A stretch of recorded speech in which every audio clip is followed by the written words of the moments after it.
ಕಾವೇರಿ ನೀ ಬೆಡಗಿನ ವೈಯಾರಿ, ಕನ್ನಡ ಕುಲನಾರಿ ಕಾವೇರಿ. ಕರ್ನಾಟಕದ ಪ್ರಮುಖ ಜೀವನದಿ ಕಾವೇರಿ ಸಪ್ತ ಪವಿತ್ರ ನದಿಗಳಲ್ಲಿ ಒಂದು. ದಕ್ಷಿಣ ಗಂಗೆ ಎಂದು ಕರೆಯುತ್ತಾರೆ. ಕಾವೇರಿ ನದಿಯ ಉಗಮಸ್ಥಾನ ಕೊಡಗು ಜಿಲ್ಲೆಯ ಭಾಗಮಂಡಲದ ಬ್ರಹ್ಮಗಿರಿ ಬೆಟ್ಟ ಶ್ರೇಣಿಯಲ್ಲಿರುವ ತಲಕಾವೇರಿಯಲ್ಲಿ. ಬ್ರಹ್ಮಗಿರಿ ಬೆಟ್ಟದಿಂದ ಕೆಳಗೆ ಹರಿದು ಕಾವೇರಿ ಭಾಗಮಂಡಲದಲ್ಲಿ ಕನ್ನಿಕಾ ಮತ್ತು ಗುಪ್ತಗಾಮಿನಿ ನದಿಯೊಂದಿಗೆ ಸೇರಿ ತ್ರಿವೇಣಿ ಸಂಗಮವಾಗಿದೆ. ಕೇರಳದ ವೈನಾಡಿನ ಕಡೆಯಿಂದ ಹರಿದು ಬರುವ ಹಾರಂಗಿ ನದಿ ಕಾವೇರಿ ನದಿಯನ್ನು ಸೇರುತ್ತದೆ. ನಂತರ ನದಿ ಮೈಸೂರು ಜಿಲ್ಲೆ ಪ್ರವೇಶಿಸುತ್ತದೆ. ಹೇಮಾವತಿ ಮತ್ತು ಲಕ್ಷ್ಮಣತೀರ್ಥ ನದಿಗಳು ಸೇರಿ ಕಾವೇರಿ ನದಿಯ ಪಾತ್ರ ಹೆಚ್ಚಾಗುತ್ತದೆ. ಕನ್ನಂಬಾಡಿಯಲ್ಲಿ ಕಾವೇರಿಗೆ ಕರ್ನಾಟಕದ ಹೆಮ್ಮೆಯ ಬೃಹತ್ ಕೃಷ್ಣರಾಜಸಾಗರ KRS ಅಣೆಕಟ್ಟು ಕಟ್ಟಲಾಗಿದೆ. ಕಾವೇರಿ ಆರಂಭದಲ್ಲಿ ಗಂಭೀರವಾಗಿ ಹರಿಯುತ್ತಾಳೆ. ಆದರೆ ಕೆಲವು ಕಡೆ ಕುಣಿದು ಕುಪ್ಪಳಿಸುತ್ತಾ ಸಾಗುತ್ತಾಳೆ. ಮೈಸೂರು ಬಳಿಯ ಚುಂಚನಕಟ್ಟೆಯಲ್ಲಿ ಸಣ್ಣ ಎತ್ತರದಿಂದ ಜಿಗಿಯುತ್ತಾಳೆ. ಮಂಡ್ಯ ಜಿಲ್ಲೆ ಪ್ರವೇಶಿಸುತ್ತಾಳೆ. ಶ್ರೀರಂಗಪಟ್ಟಣ ಮತ್ತು ಶಿವನಸಮುದ್ರದಲ್ಲಿ 2 ದ್ವೀಪಗಳನ್ನು ರೂಪಿಸುತ್ತಾಳೆ. ಮೊದಲು ಶ್ರೀರಂಗಪಟ್ಟಣ ಬರುತ್ತದೆ. 2 ಕವಲಾಗಿ ಶ್ರೀರಂಗಪಟ್ಟಣವನ್ನು ದ್ವೀಪವಾಗಿಸುವ ಕಾವೇರಿ ಮತ್ತೆ ಒಂದಾಗಿ ಸಂಗಮವನ್ನು ರೂಪಿಸುತ್ತಾಳೆ. ಟಿ ನರಸೀಪುರದಲ್ಲಿ ಕಪಿಲ ಅಂದರೆ ಕಬಿನಿ ನದಿ ಸೇರುತ್ತದೆ. ಶಿವನಸಮುದ್ರದಲ್ಲಿ 2 ಕವಲಾಗಿ ಕಾವೇರಿ ಭರ್ರನೆ ಭರಚುಕ್ಕಿಯಾಗಿ ಧುಮುಕುತ್ತಾಳೆ. ಝರ್ರನೆ ಗಗನಚುಕ್ಕಿಯಾಗಿ ನೆಗೆಯುತ್ತಾಳೆ. ಮತ್ತೆ ಒಂದಾಗಿ ಕಾಡಿನಲ್ಲಿ ಹರಿಯುತ್ತಾ ಕನಕಪುರದ ಹತ್ತಿರದ ಸಂಗಮವನ್ನು ತಲುಪುತ್ತಾಳೆ. ಸಂಗಮದಲ್ಲಿ ಅರ್ಕಾವತಿ ನದಿಯನ್ನು ಕೂಡಿಕೊಳ್ಳುತ್ತಾಳೆ. ಮುಂದಿನ ಅವಳ ಪಯಣ ಮೇಕೆದಾಟು. ಇದು ಕಾವೇರಿ ನದಿಯ ಕೊಡಗಿನಿಂದ ಮೇಕೆದಾಟುವಿನವರೆಗಿನ ಪಯಣದ ಸಂಕ್ಷಿಪ್ತ ಪರಿಚಯ. ಕಾವೇರಿಯ ಪಯಣ ಇಲ್ಲಿಗೆ ಮುಗಿಯುವುದಿಲ್ಲ.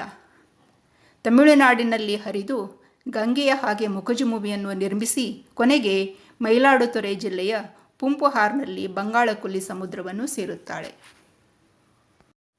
ಕಾವೇರಿ ನದಿಯ ಪಯಣದಲ್ಲಿ ಬರುವ ನಿಸರ್ಗರಮಣೀಯ ಸ್ಥಳಗಳೆಂದರೆ ಸಂಗಮ ಮತ್ತು ಮೇಕೆದಾಟು.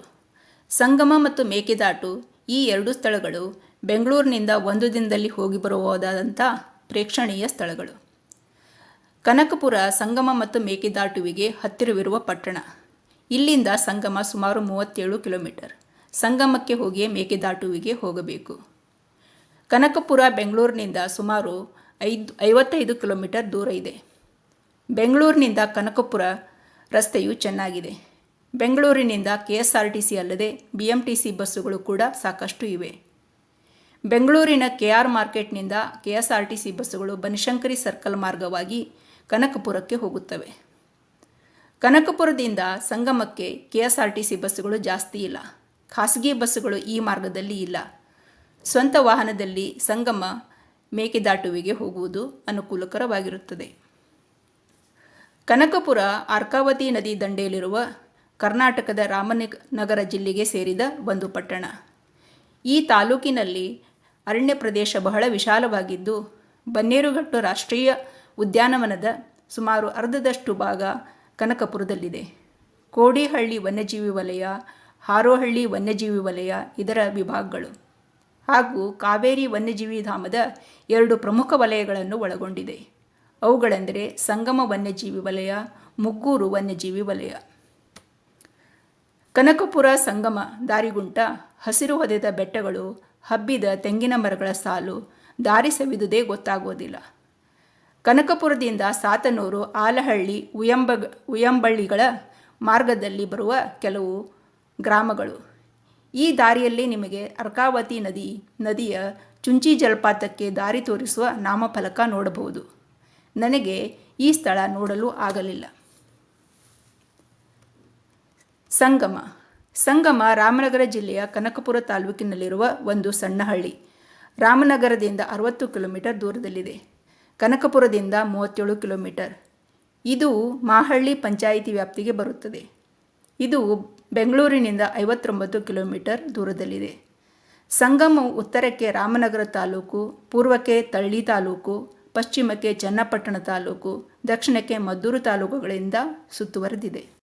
ಸಂಗಮ ಹೆಸರೇ ಸೂಚಿಸುವಂತೆ 2 ನದಿಗಳ ಸಂಗಮ.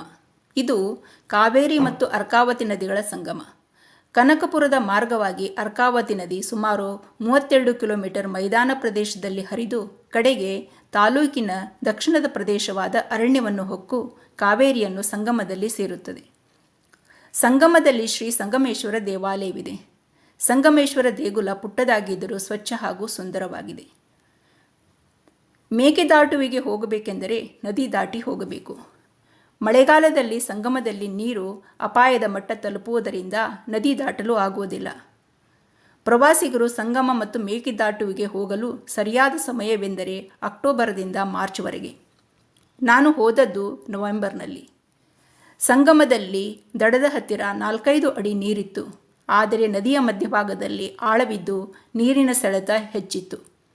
ನಾನು ಹೋದ ದಿನ ರವಿವಾರವಾದ್ದರಿಂದ ಪ್ರವಾಸಿಗರ ಸಂಖ್ಯೆ ಹೆಚ್ಚಿತ್ತು. ಸಂಗಮವಾದ್ದರಿಂದ ಜನ ಇಲ್ಲಿ ಸ್ನಾನ ಮಾಡಿ ತರ್ಪಣ ಕೊಡುತ್ತಾರೆ. ಸಂಗಮದಲ್ಲಿ ನದಿ 150 ಮೀಟರ್ನಷ್ಟು ವಿಶಾಲವಾಗಿ ಹರಡಿಕೊಂಡಿದೆ. ಸಂಗಮದ ನಿಸರ್ಗ ಸೌಂದರ್ಯ ಮನಮೋಹಕ. ಸುತ್ತಲೂ ಕಾಡು, ದೂರದಲ್ಲಿ ಕಾಣುವ ಬೆಟ್ಟಗಳು, ಒಂದು ಕಡೆಯಿಂದ ಹರಿದು ಬರುವ ಕಾವೇರಿ, ಇನ್ನೊಂದು ಕಡೆಯಿಂದ ಹರಿದು ಬರುವ ಅರ್ಕಾವತಿ, ಎರಡೂ ನದಿಗಳು ಒಂದಾಗಿ ಮುಂದೆ ಕಾವೇರಿ ಮೇಕೆದಾಟುವಿನ ಕಡೆ ರಭಸವಾಗಿ ಸಾಗುತ್ತದೆ. ಮಳೆಗಾಲದ ನಂತರ ಸಂಗಮದಲ್ಲಿ ನೀರು ಕಡಿಮೆಯಾಗಿ ಸಣ್ಣ ಸಣ್ಣ ಬಂಡೆಗಳು ಕಾಣುತ್ತವೆ. ಹೀಗಾಗಿ ನೀರು ಕಡಿಮೆ ಇದೆ ಎಂದು ಜನ ನದಿಯಲ್ಲಿ ಈಜಲು ಹೋಗುತ್ತಾರೆ. ಮೇಲ್ನೋಟಕ್ಕೆ ನೀರು ಆಳವಿಲ್ಲ ಎನಿಸಿದರೂ ಕೆಲವು ಕಡೆ ನೀರು ಆಳವಾಗಿದ್ದು ಸೆಳೆತವು ಜಾಸ್ತಿ ಇರುತ್ತದೆ. ಹೀಗಾಗಿ ಇಲ್ಲಿ ಅನೇಕ ಪ್ರವಾಸಿಗರು ಸಾವನ್ನಪ್ಪಿದ್ದಾರೆ. ಇದಲ್ಲದೆ ಮೊಸಳೆಗಳು ಇವೆ. ಈ ಕುರಿತು ಪ್ರವಾಸಿಗರನ್ನು ಎಚ್ಚರಿಸಲು ದಡದಲ್ಲಿ ಎಚ್ಚರಿಕೆಯ ಬೋರ್ಡ್ಗಳಿವೆ. ದುರ್ಘಟನೆಯ ಅಂಕಿಸಂಖ್ಯೆಗಳನ್ನು ವಿವರಿಸುವ ಬೋರ್ಡ್ ಇದೆ. ಸಂಗಮದ ಈಚೆಯ ದಡದಲ್ಲಿ ತೆಪ್ಪ ನಡೆಸುವ ನಾವಿಕರು ತಮ್ಮ ತೆಪ್ಪಗಳೊಂದಿಗೆ ಕಾಯುತ್ತಿರುತ್ತಾರೆ. ಸಂಗಮದ ಆಚೆ ದಡ ಅಂದರೆ ಮೇಕೆದಾಟುವಿಗೆ ದಾಟುವಿನ ಕಡೆಗೆ ಯಾವ ಊರಿಲ್ಲ, ಕೇವಲ ಕಾಡು ಇದೆ. ಪ್ರವಾಸಿಗರಲ್ಲದೆ ಬೇರೆ ಯಾರೂ ಕೊರೆಕಲ್ ಅಂದರೆ ತೆಪ್ಪವನ್ನು ಉಪಯೋಗಿಸುವುದಿಲ್ಲ. ಒಂದು ತೆಪ್ಪದಲ್ಲಿ 4-5 ಜನ ಹೋಗಬಹುದು. ಹೀಗಾಗಿ ಒಂದು ತೆಪ್ಪ ಹೊರಡಲು ಕನಿಷ್ಠ 3-4 ಜನ ಇದ್ದರೆ ಹೊರಡುತ್ತಾರೆ. ಒಬ್ಬರಿಗೆ 50 ರು, ಈಗ ಹೆಚ್ಚಾಗಿರಬಹುದು. ತೆಪ್ಪದಲ್ಲಿ ನದಿ ದಾಟುವುದು ರೋಮಾಂಚಕ ಅನುಭವ. ಮಧ್ಯೆ ಹೋದಾಗ ನೀರಿನ ಆಳ ಹೆಚ್ಚಾಗಿತ್ತು. ಪೂರ್ತಿ ಆ ದಡದವರೆಗೆ ತೆಪ್ಪು ಹೋಗುವುದಿಲ್ಲ. ದಡಕ್ಕಿಂತ ಮುಂಚೆ ಇಳಿಸುತ್ತಾರೆ. ಮೊಣಕಾಲು ಮೇಲೆ ಬರುವ ನೀರಿನಲ್ಲಿ ಸಾಗಿ ದಡ ಸೇರಬೇಕು. ಬಂಡೆಗಳು ಇರುವುದರಿಂದ ಕಾಲು ಜಾರುತ್ತದೆ, ಜಾಗ್ರತೆ ವಹಿಸಬೇಕು. ಸಂಗಮದ ಆಚೆ ದಡದಲ್ಲಿ ಭೂದೃಶ್ಯ ಚೆನ್ನಾಗಿದೆ. ಎದುರಿಗೆ ಕಾವೇರಿ ನದಿ ಕಾಡಿನ ಮಧ್ಯದಿಂದ ಹರಿದು ಬಂದು ಬಲಗಡೆಯಿಂದ ಬರುವ ಅರ್ಕಾವತಿಯನ್ನು ಸೇರಿ ಮುಂದೆ ಒಂದು ನದಿಯಾಗಿ ಮೇಕೆದಾಟುವಿನ ಕಡೆ ಸಾಗುತ್ತಿರುವುದನ್ನು ನೋಡಬಹುದು. ಇಲ್ಲಿಯೂ ಎಲ್ಲೆಲ್ಲೂ ಪ್ರವಾಸಿಗರು. ಕೆಲವರು ನದಿಯಲ್ಲಿ ಸ್ನಾನ ಮಾಡುತ್ತಿರುತ್ತಾರೆ, ಕೆಲವರು ತಾವು ತಂದ ಊಟ ತಿಂಡಿಯನ್ನು ತಿನ್ನುತ್ತಿರುತ್ತಾರೆ. ಇಲ್ಲಿ ತಿನ್ನಲು ಕುಡಿಯಲು ಏನೂ ಸಿಗುವುದಿಲ್ಲ. ಪ್ರವಾಸಿಗರು ತಮ್ಮ ಜೊತೆಗೆ ಇವನ್ನು ತಂದಿದ್ದರೆ ಒಳಿತು.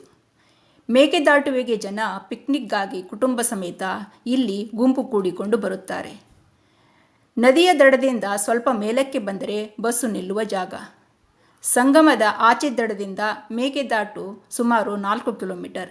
ಕಾಡಿನ ದಾರಿ. ಇಲ್ಲಿ ಸ್ವಂತ ವಾಹನ ತರಲು ಸಾಧ್ಯವಿಲ್ಲ. ಖಾಸಗಿ ಬಸ್ಸಿನವರು ನಿರ್ವಹಿಸುತ್ತಾರೆ. 2-3 ಬಸ್ಸುಗಳು ಇರಬಹುದು. ಬಸ್ಸುಗಳು ಒಳ್ಳೆ ಮಾಲ್ಗುಡಿ ಡೇಸ್ನಲ್ಲಿ ಕಾಣುವ ಬಸ್ಸಿನ ಹಾಗಿವೆ. ಕೆಲವರು ಡಕೋಟಾ ಬಸ್ ಎಂದು ಗೇಲಿ ಮಾಡುತ್ತಿದ್ದರು. ಈ ಬಸ್ಸಿನವರ ಪಾಲಿಸಿ ಏನೆಂದರೆ ಬಸ್ಸು ಪೂರ್ತಿ ಪ್ರಯಾಣಿಕರಿಂದ ತುಂಬುವವರೆಗೂ ಹೊರಡುವುದಿಲ್ಲ. ಅಂತೂ ಇಂತೂ ಜನ ಬಂದು ಬಸ್ಸು ಹೊಗೆ ಉಗುಳುತ್ತಾ ಹೊರಟಿತು. ಬಸ್ಸಿನ ಪ್ರಯಾಣ ದರ 100 ರು. ಈಗ ಹೆಚ್ಚಾಗಿರಬಹುದು. ಡಕೋಟಾ ಬಸ್ ಸದ್ದು ಮಾಡುತ್ತಾ ಕಾಡಿನ ಮಧ್ಯೆ ಓಡುತ್ತದೆ. ಬಲಬದಿ ಹರಿಯುತ್ತಿರುವ ಕಾವೇರಿ, ಇನ್ನೊಂದು ಬದಿ ಹಚ್ಚ ಹಸಿರಿನ ಕಾಡು. ಈ ನೋಟವನ್ನು ಆನಂದಿಸುತ್ತಿರುವಾಗಲೇ ಮೇಕೆದಾಟು ಬಂತು. ಬಸ್ ಇಳಿದು ಸ್ವಲ್ಪ ದೂರ ನಡೆದರೆ ಜನ ತಂತಿ ಬೇಲಿ ಸರಿಸಿ ಮಾಡಿದ ದಾರಿಯಲ್ಲಿ ಕೆಳಗೆ ಮೆಟ್ಟಲುಗಳಿಂದ ಇಳಿಯುತ್ತಿದ್ದರು.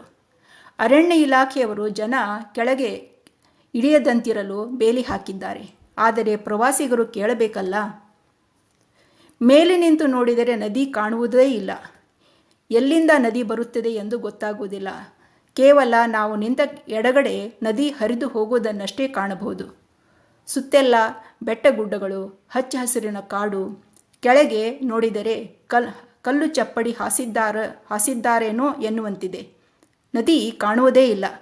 ಕಾವೇರಿ ಇಲ್ಲಿ ಆಳವಾದ ಕೊರಕಲ್ನಲ್ಲಿ ಹರಿಯುತ್ತಾಳೆ. ಅದಕ್ಕೆ ಅಲ್ಲವೇ ಈ ಸ್ಥಳಕ್ಕೆ ಮೇಕೆದಾಟು ಎಂದು ಕರೆಯುವುದು.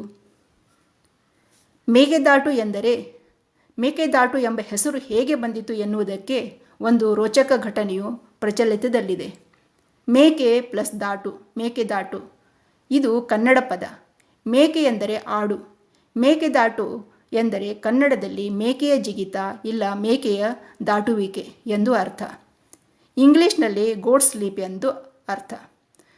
ಕಾವೇರಿ ನದಿಯು ಇಲ್ಲಿ ಆಳವಾದ ಮತ್ತು ಕಿರಿದಾದ ಕೊರಕಲ್ನಲ್ಲಿ ಹರಿಯುತ್ತದೆ. ಒಮ್ಮೆ ಒಂದು ಮೇಕೆಯನ್ನು ಹುಲಿ ಅಟ್ಟಿಸಿಕೊಂಡು ಬಂದಿತು. ಪ್ರಾಣ ಉಳಿಸಿಕೊಳ್ಳಲು ಮೇಕೆ ಕಾವೇರಿ ನದಿಯ ಕಿರಿದಾದ ಕಮರಿಯನ್ನು ಜಿಗಿದು ದಾಟಿ ಪಾರಾಯಿತು. ಆದರೆ ಹುಲಿಗೆ ದಾಟಲಾಗಲಿಲ್ಲ. ಮೇಕೆಯನ್ನು ಬೆನ್ನಟ್ಟುವ ಪ್ರಯತ್ನವನ್ನು ಬಿಟ್ಟಿತು. ಮೇಕೆ ಜಿಗಿದು ದಾಟುವಷ್ಟು ಕಿರಿದಾದ ಕೊರಕಲ್ನಲ್ಲಿ ಕಾವೇರಿ ನದಿ ಹರಿಯುವ ಈ ಸ್ಥಳಕ್ಕೆ ಮೇಕೆದಾಟು ಎಂದು ಹೆಸರು ಬಂದಿದೆ. ಕೊಂಚ ಉತ್ಪ್ರೇಕ್ಷೆ ಎನಿಸಿದರೂ ಆಗ ನದಿಯ ಕಂದರ ತುಂಬ ಕಡಿಮೆ ಇದ್ದು ಮೇಕೆ ದಾಟಲು ಸಾಧ್ಯವಾಗಿರಬಹುದು. ಈಗ ಕೊರಕಲು ಮೇಕೆ ಹಾರುವಷ್ಟು ಕಿರಿದಾಗಿಲ್ಲ. ಕಾವೇರಿ ನದಿ ಎಷ್ಟು ರಭಸವಾಗಿ ಹರಿಯುತ್ತದೆಂದರೆ ಕೊರಕಲ್ನ ಅಗಲ ಕಾಲಕ್ರಮೇಣ ಹೆಚ್ಚಾಗಿರಬಹುದು. ಜನರ ನಂಬಿಕೆಯ ಪ್ರಕಾರ ಆ ಮೇಕೆಯೇ ಶಿವನ ರೂಪ. ಈ ನಂಬಿಕೆಗೆ ಇಂಬುಗೊಡುವಂತೆ ಇಲ್ಲಿನ ಬಂಡೆಗಳಲ್ಲಿ ವಿಚಿತ್ರ ರಂಧ್ರಗಳನ್ನು ಕಾಣಬಹುದು. ಅದರ ಆಕಾರಗಳು ಮೇಕೆಯ ಕಾಲುಗಳನ್ನು ಹೋಲುತ್ತವೆ. ದೈವಿಕ ಮೇಕೆ ಮಾತ್ರವೇ ಕಲ್ಲಿನಲ್ಲಿ ಗುರುತುಗಳನ್ನು ಮಾಡಲು ಸಾಧ್ಯ ಎಂದು ಜನರ ನಂಬಿಕೆ. ಕಡಿದಾದ ಮೆಟ್ಟಲಿಳಿದು ಮುಂದೆ ಹೋಗಿ ಸ್ವಲ್ಪ ಏರಿ ಮೇಲೆ ಹೋದರೆ ಅಗಲವಾದ ಚಪ್ಪಡಿಯಾಕಾರದ ಬಂಡೆಗಲ್ಲು ಇದೆ. ಇದಕ್ಕೆ ಟೇಬಲ್ ರಾಕ್ ಎಂದು ಹೆಸರು. ಪ್ರವಾಸಿಗರು ಇದರ ಮೇಲೆ ನಿಂತು ನಿಸರ್ಗದ ರಮ್ಯ ಸೊಬಗನ್ನು ವೀಕ್ಷಿಸುವುದು ವಾಡಿಕೆ. ಈ ಚಪ್ಪಟೆ ಬಂಡೆಯ ಪಕ್ಕದಲ್ಲಿ ಕೆಳಗೆ ಆಳವಾದ ಕೊರಕಲ್ನಲ್ಲಿ ಕಾವೇರಿ ನದಿ ಹರಿಯುತ್ತದೆ. ಸಂಗಮದಲ್ಲಿ ವಿಶಾಲವಾಗಿ 150 ಮೀಟರ್ನಷ್ಟು ಹರಿಯುವ ಕಾವೇರಿ ಮೇಕೆದಾಟುವಿನಲ್ಲಿ ಕೇವಲ 10 ಮೀಟರ್ನಷ್ಟು ಹರಿಯುತ್ತದೆ. ಕೊರಕಲ್ನಲ್ಲಿ ನದಿ ರಭಸವಾಗಿ ಧುಮ್ಮಿಕ್ಕುತ್ತಾ ಸ್ವಲ್ಪ ಮುಂದಕ್ಕೆ ಪ್ರವಹಿಸಿದಂತೆ ಅದರ ಪಾತ್ರ ವಿಸ್ತರಿಸುತ್ತಾ ಹೋಗುತ್ತದೆ. ಜಲರಾಶಿ ಹರಡಿಕೊಂಡು ಹೆಚ್ಚು ಇಳಿಜಾರಿಲ್ಲದ ಬಯಲಿನಲ್ಲಿ ನಿಧಾನವಾಗಿ ಮುಂದೆ ಸಾಗುತ್ತಾ ಕೊಳ್ಳೇಗಾಲ ತಾಲೂಕಿನ ಪೂರ್ವ ಮತ್ತು ದಕ್ಷಿಣದ ಗಡಿಗಳನ್ನು ಆವರಿಸಿದಂತೆ ಹರಿದು ತಮಿಳುನಾಡನ್ನು ಸೇರುತ್ತದೆ. ನದಿಯ ಅಕ್ಕಪಕ್ಕದ ಕಾಡುಗಳ ಹಸಿರಿನ ಸಾಂದ್ರತೆ ಪ್ರಪಾತದ ಪ್ರವಾಹದ ಮೇಲೆ ಬಿದ್ದು ಗಾಢವಾಗಿ ಗಂಭೀರತೆಯನ್ನು ಮತ್ತಷ್ಟು ಹೆಚ್ಚಿಸಿದೆ. ನದಿಯ ನೀರು ಹಸಿರು ಬಣ್ಣದಿಂದ ಹೊಳೆಯುತ್ತದೆ. ಈ ಚಪ್ಪಟೆ ಬಂಡೆಗಲ್ಲಿನ ಮೇಲೆ ನಿಂತು ಪಾತಾಳದಲ್ಲಿ ದಬದಬನೆ ಇಳಿದು ಓಡುತ್ತಿರುವ ನದಿಯನ್ನು ಇಣಿಕಿ ನೋಡುವಾಗ ಭಯ, ಕುತೂಹಲ, ಆಶ್ಚರ್ಯ, ಧನ್ಯತೆ, ಏನೋ ಸಾಹಸ ಮಾಡಿದ ಹೆಮ್ಮೆ. ಶತಮಾನಗಳ ಪ್ರವಾಹದ ಹೊಡೆತಕ್ಕೆ ಸಿಕ್ಕಿದ ಇಕ್ಕೆಲುಗಳ ಬೆಟ್ಟಗಳ ಬಂಡೆಗಳು ಚಿತ್ರವಿಚಿತ್ರವಾಗಿ ಕೊರೆದು ಹೋಗಿ ನಿಸರ್ಗ ನಿರ್ಮಿಸಿರುವ ಮಹೋನ್ನತ ಶಿಲ್ಪಕಲಾಕೃತಿಗಳಾಗಿ ಪ್ರವಾಸಿಗರು ಬೆರಗುಗಣ್ಣಿನಿಂದ ನೋಡುವಂತೆ ಮಾಡುತ್ತವೆ.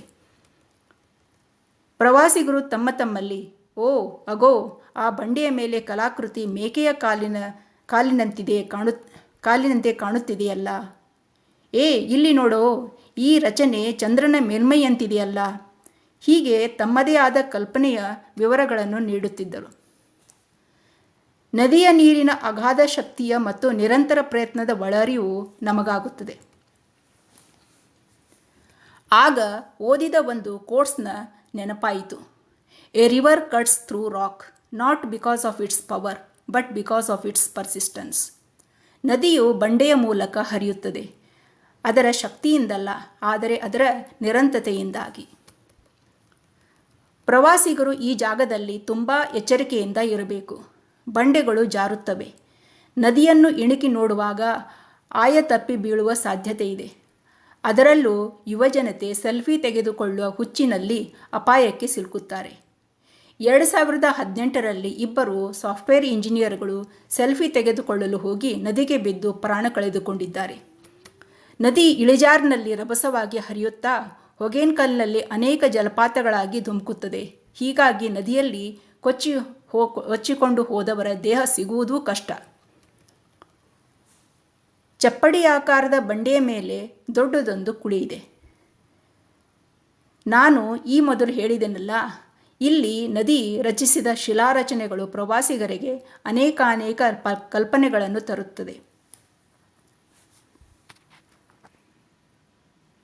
ನಾವು ಭಾರತೀಯರ ಜನಮಾನಸದಲ್ಲಿ ರಾಮಾಯಣ ಮತ್ತು ಮಹಾಭಾರತ ಎಷ್ಟು ಹಾಸುಹೊಕ್ಕಾಗಿದೆ ಎಂದರೆ, ನಾವು ಪ್ರತಿಯೊಂದು ಸ್ಥಳಗಳನ್ನು ಅವುಗಳೊಂದಿಗೆ ಸಂಬಂಧ ಕಲ್ಪಿಸುತ್ತೇವೆ.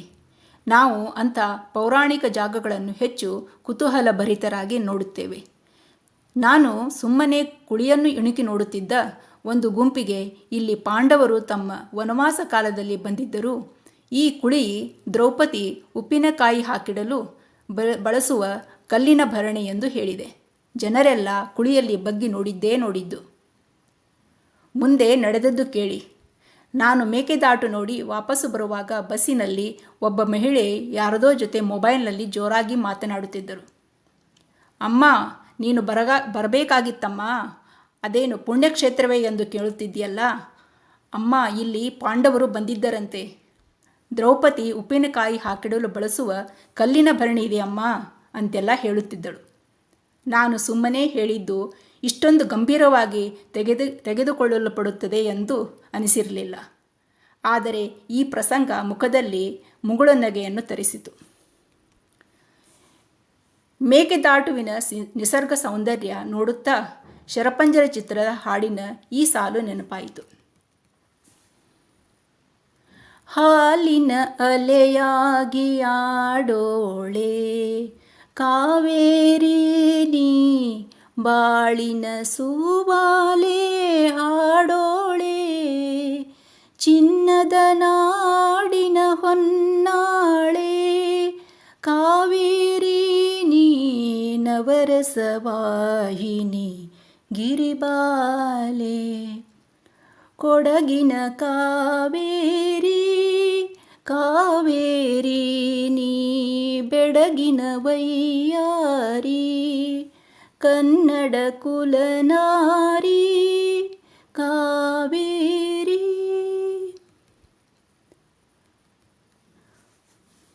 ವಾಪಸ್ಸು ಹೊರಡಲು ಮೆಟ್ಟಿಲು ಹತ್ತಿ ಮೇಲೆ ಬಂದು ಮತ್ತೆ ಸ್ವಲ್ಪ ಹೊತ್ತು ಸುತ್ತಲಿನ ನಿಸರ್ಗ ಸೌಂದರ್ಯ ನೋಡುತ್ತಾ ನಿಂತೆ.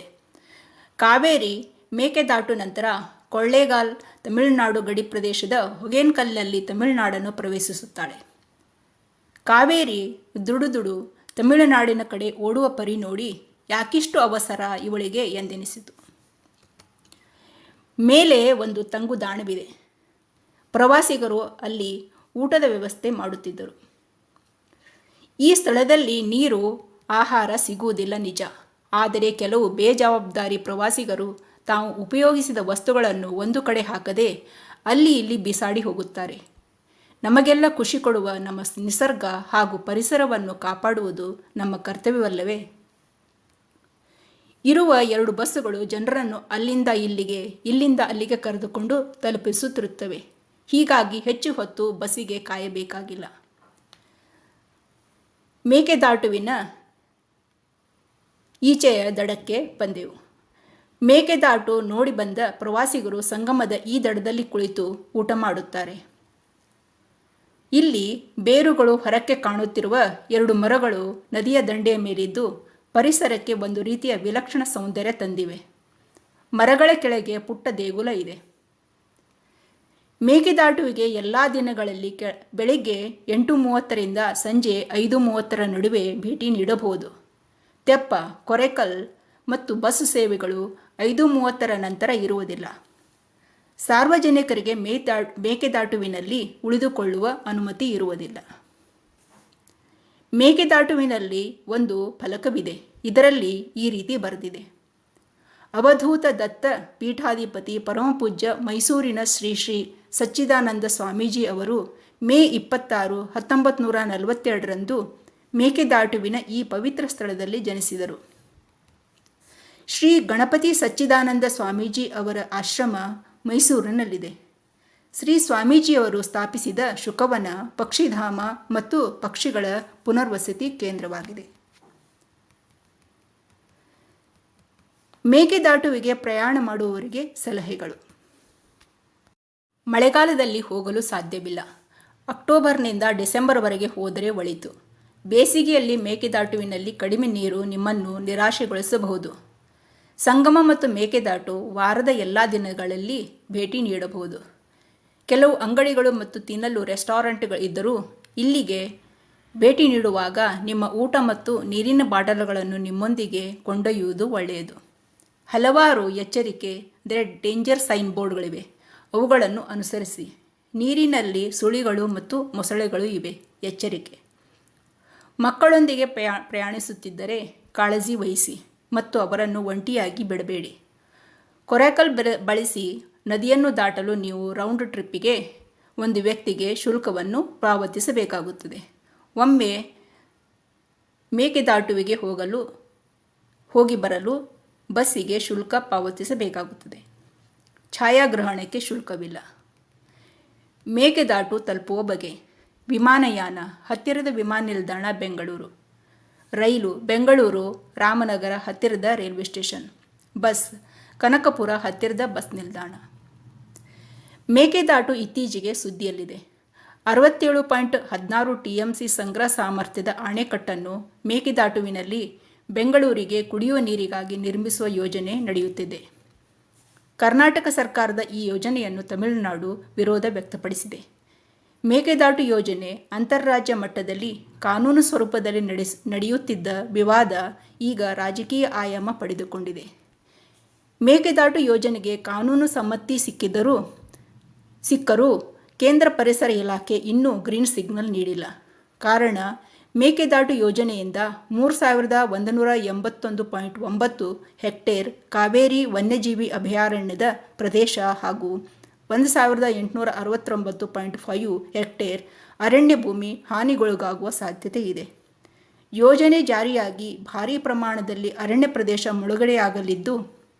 ಮುಳುಗಡೆಯಾದಲ್ಲಿ ಹುಲಿ, ಆನೆ ಸೇರಿ ಇನ್ನಿತರ ವನ್ಯ ಸಂಕುಲ ನೆಲೆ ಕಳೆದುಕೊಳ್ಳಲಿದೆ ಎಂಬ ಆತಂಕವು ಪರಿಸರವಾದಿಗಳಲ್ಲಿ ಇದೆ. ಸಂಗಮ ಅರಣ್ಯ ಪ್ರದೇಶದಲ್ಲಿನ ಆನೆ ಕಾರಿಡಾರ್ ಕರ್ನಾಟಕ ಮತ್ತು ತಮಿಳುನಾಡು ರಾಜ್ಯಗಳ ಸಂಪರ್ಕ ಕಲ್ಪಿಸುತ್ತದೆ. ಈ ಅರಣ್ಯ ಪ್ರದೇಶದಲ್ಲಿ ಆನೆಗಳು ಹೆಚ್ಚಾಗಿದ್ದು, ಆನೆ ಕಾರಿಡಾರಿಗೂ ಧಕ್ಕೆಯಾಗುವ ಆತಂಕ ವ್ಯಕ್ತವಾಗಿದೆ. ಪರಿಣಾಮ, ಕೇಂದ್ರ ಅರಣ್ಯ ಇಲಾಖೆ ಯೋಜನೆಗೆ ಗ್ರೀನ್ ಸಿಗ್ನಲ್ ನೀಡಿಲ್ಲ. A river is water in its loveliest form. Rivers have life and sound and movement and infinity of variation. Rivers are veins of the earth through which the life blood returns to the heart. ನದಿಯು ನೀರಿನ ಸುಂದರವಾದ ರೂಪವಾಗಿದೆ. ನದಿಗಳು ಜೀವನ ಮತ್ತು ಧ್ವನಿ ಮತ್ತು ಚಲನೆ ಮತ್ತು ಬದಲಾವಣೆಯ ಅನಂತತೆಯನ್ನು ಹೊಂದಿವೆ. ನದಿಗಳು ಭೂಮಿಯ ರಕ್ತನಾಳಗಳಾಗಿವೆ. ಅದರ ಮೂಲಕ ಜೀವರಕ್ತವು ಹೃದಯಕ್ಕೆ ಮರಳುತ್ತದೆ. ಕರ್ನಾಟಕದ ಜೀವನದಿ ಕಾವೇರಿಯ ಈ ಪ್ರಕೃತಿ ವೈಚಿತ್ರ್ಯ ಹಾಗೂ ನಿಸರ್ಗ ರಮಣೀಯ ಮೇಕೆದಾಟು ನೋಡಲೇಬೇಕಾದ ಸ್ಥಳ.